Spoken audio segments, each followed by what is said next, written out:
La Commission électorale indépendante, instrument du régime Alassane Ouattara, prépare la capture du pouvoir. Première partie. Chers auditeurs, l'heure est grave. Une fraude électorale d'une ampleur inédite se prépare sous nos yeux en Côte d'Ivoire, orchestrée par la Commission électorale indépendante CEI, une institution qui n'a d'indépendant que le nom. Sous les ordres du tyran Ouattara, elle s'apprête à manipuler le processus électoral pour assurer la survie d'un régime à bout de souffle qui s'accroche au pouvoir par tous les moyens. Depuis sa création, la CEI a été contestée pour son manque d'impartialité. Le rapport de l'Union africaine de 2020 pointait déjà du doigt une composition déséquilibrée de la Commission favorable au pouvoir en place.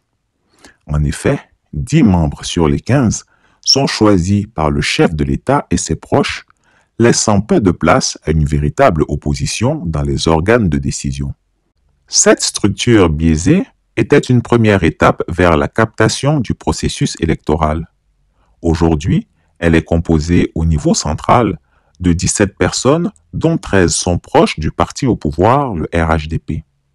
Au niveau des commissions électorales locales, la quasi-totalité des 490 sièges de président de ces structures décentralisées appartient au RHDP. Les faits sont là. La CEI, sous contrôle du régime, a mis en place un système de falsification des listes électorales. Un récent rapport d'Amnesty International et de Human Rights Watch a révélé que des milliers d'électeurs fictifs ont été ajoutés dans les circonscriptions favorables à Alassane Ouattara, tandis que des milliers de jeunes opposants potentiels, majoritairement issus des bastions PDCI-RDA et Générations et Peuples Solidaires GPS de Guillaume Soro, ont été radiés des listes. L'Observatoire de la société civile a même détecté des doublons massifs dans les fichiers électoraux, avec des électeurs inscrits plusieurs fois sous des identités différentes. Ce qui est encore plus troublant, c'est que ces anomalies sur les listes électorales ne sont pas des erreurs. Non, il s'agit d'un plan savamment orchestré depuis les bureaux feutrés du pouvoir. Les réunions au sommet se multiplient, avec en tête de file des figures du régime comme Adama Bictogo, dit le Bochoman, et Kandia Camara, qui préparent minutieusement la fraude à venir. Monsieur le Président, et quand je dis Monsieur le Président, c'est le Président que j'ai eu à honorer dans les couloirs du tribunal de première instance d'Abidjan. Deuxièmement, Monsieur le Président de la Commission électorale indépendante, je voudrais vous remercier des mots aimables que vous avez tenus à mon endroit à l'entame de vos propos. Je vous suis très reconnaissant. Je sais qu'à toute occasion que vous m'avez rencontré, la courtoisie, la fraternité et toutes ces bonnes vertus se sont dégagées des propos que vous avez tenus à mon endroit. Et je vous assure aussi que c'est réciproque. Bien.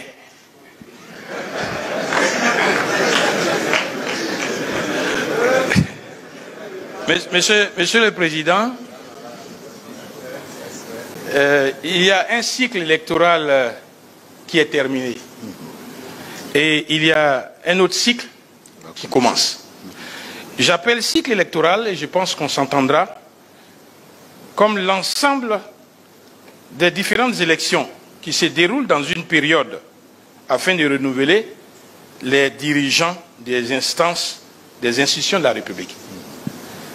Il s'agit des élections présidentielles, parlementaires, députés et sénatoriales, et puis des élections locales, conseil régional et puis conseil municipal. Monsieur le Président, lorsqu'on a achevé un tel cycle électoral, les partis politiques et organisations de la société civile s'attendent à ce que la Commission électorale indépendante les invite pour venir faire le point. Qu'est-ce qui a marché? Qu'est-ce qui n'a pas marché? Quelles recommandations peut-on ensemble faire? Quelle amélioration pourrons-nous faire de la pratique électorale en Côte d'Ivoire? Enfin, comment faire pour qu'on s'entende à aller vers une CEI consensuelle du point de vue de sa fonctionnalité? j'observe que cela n'a pas été. Permettez, Monsieur le Président, que je reste juriste complètement. L'intervention que j'ai faite porte sur 2 points. Le premier point est purement technique.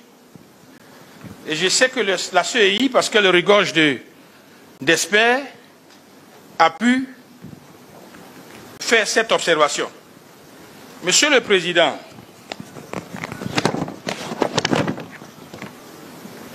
l'article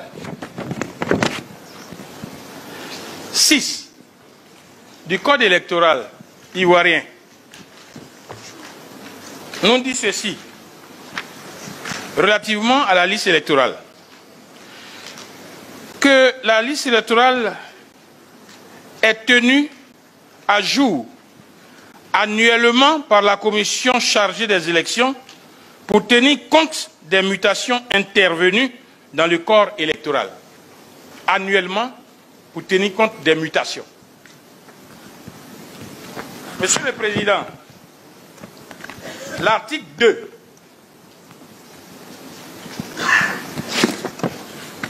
je crois bien, l'article 2 de la loi qui fonde la composition, l'organisation de la CEI, après toutes les modifications, dit dans son article 2, un de ses tirés cinquièmement, la mise à jour annuelle de la liste électorale. Et cette prescription est encore dite à l'article 35 de la loi qui fonde la CEI. Monsieur le Président, vous êtes un homme de loi, et dans ce pays, on aime respecter la loi. L'article 7 de la loi qui fonde la commission électorale libelle ainsi le serment que vous avez prêté devant le Conseil constitutionnel. Et je lis.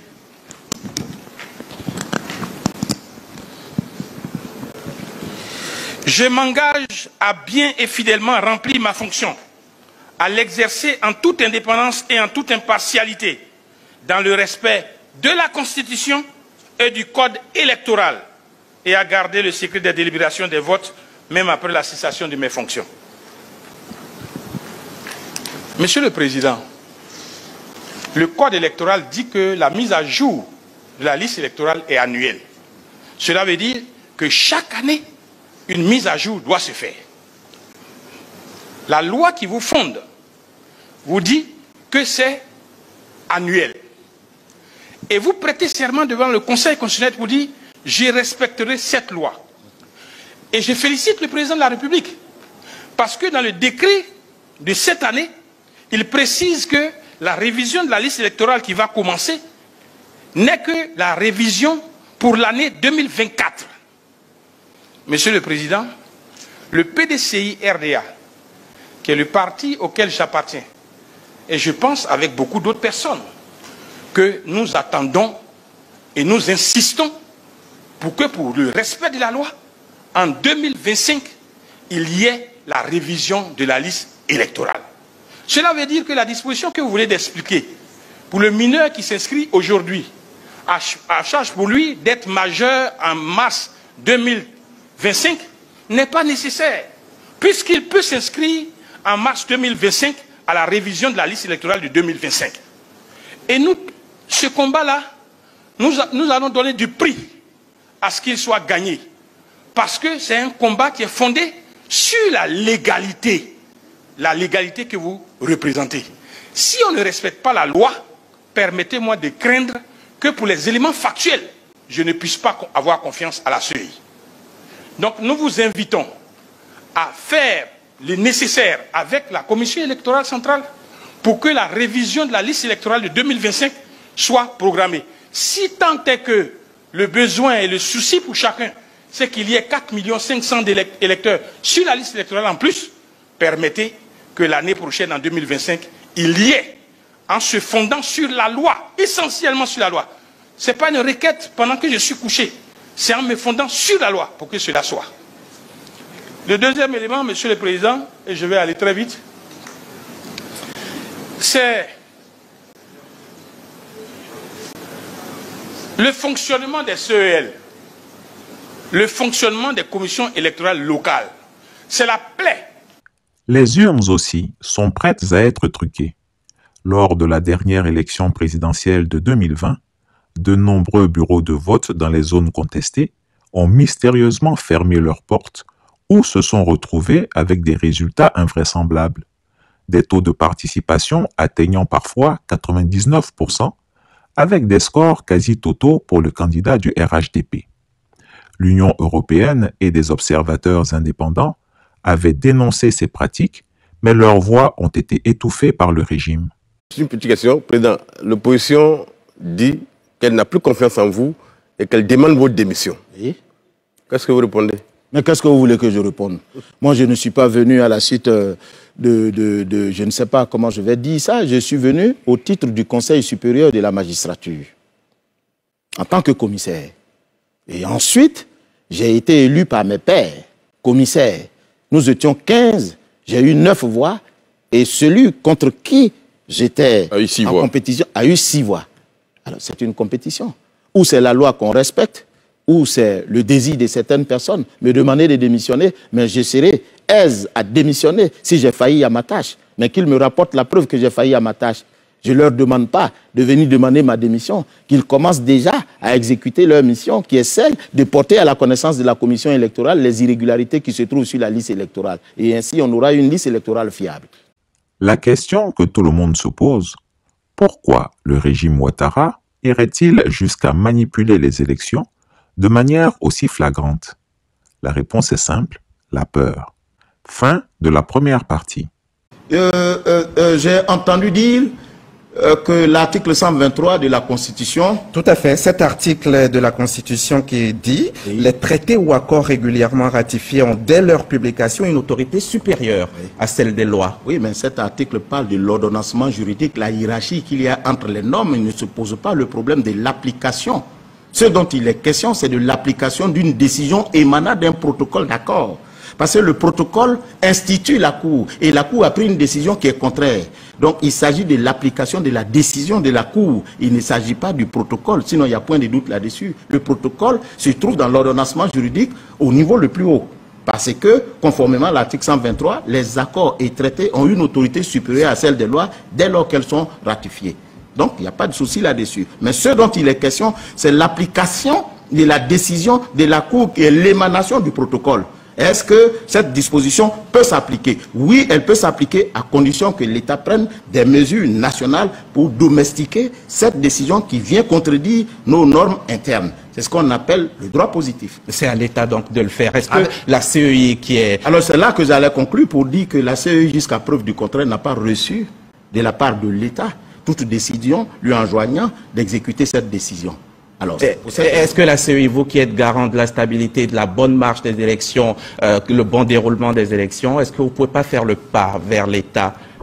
Pour faire quoi? Pour en parler justement, vu que ça fait beaucoup polémique, ça fait débat, est-ce que vous pouvez leur poser la question pour qu'ils vous disent quelque chose au moins? Non, pourquoi vous voulez que j'aille voir l'État? C'est l'État qui s'est engagé à être membre du protocole, à être partie au protocole. Donc l'État, conformément à l'article 30 qui dit quoi? Les États partis au présent protocole s'engagent à se conformer à la décision rendue par la Cour et en assurer l'exécution. Pourquoi vous voulez que j'aille demander à l'État d'exécuter sa décision? Tout à fait, mais il y a aussi l'article 31 de la Cour africaine donc, qui stipule que quand l'État ne s'exécute pas, il y a d'ailleurs un rapport qui est fait en particulier des cas où l'État n'aura pas exécuté la décision de la Cour. Oui, alors quand en fait il n'y a pas de moyen de coercition vis-à-vis de l'État. Tout à fait.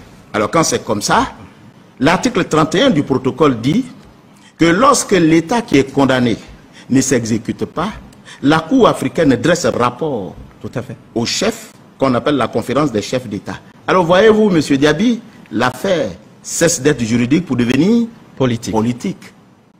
C'est ça que j'ai dit aux uns et aux autres. Donc cette situation peut être réglée de façon politique. Mais c'est pour cette raison que la Cour, face à son impuissance en ce qui concerne l'exécution de la décision qu'elle a rendue, rencontre aux chefs d'État qui l'ont créée pour dire, bon, voilà la situation. Et les chefs d'État, politiquement, vont régler cette situation. Alors pourquoi alors on prend la commission électorale en grippe? Nous, on n'a rien à voir dans ça. Tout à fait. On n'est pas parti à ce protocole. chacun à son niveau doit se battre. Pour ma part, j'ai commencé.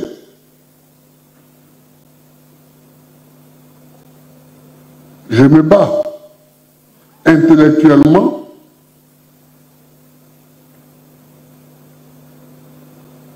Et bientôt, ce sera physiquement en faisant le tour.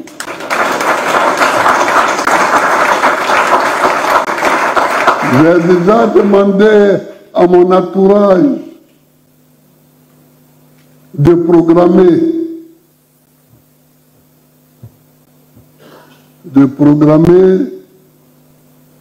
les tournées que je vais faire,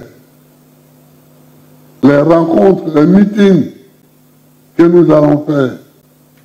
Mais il faut se battre. Et comme je l'ai dit, moi, je suis dévoué corps et âme à la bataille.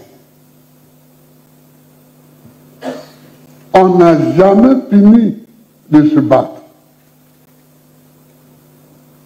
Vous voyez, en 91, on a proclamé le multipartisme en 90. J'avais produit des ouvrages quand j'étais en exil.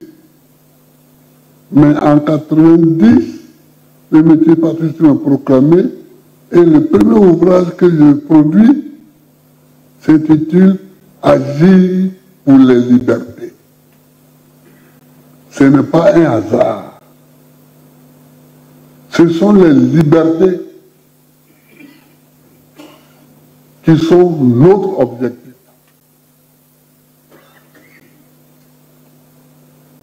Ce sont les libertés qui sont notre objectif.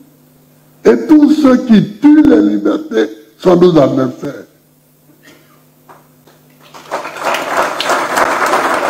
Tous ceux qui tuent les libertés, ne l'oubliez jamais, ce sont nos adversaires.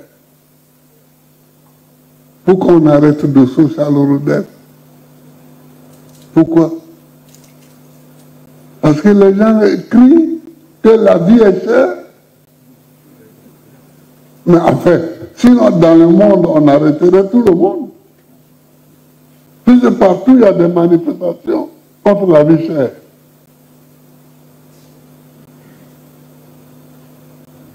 Il n'y a pas eu de casse, il n'y a pas eu de bagarre, il n'y a rien, c'était même un petit groupe. Ils disent on a faim.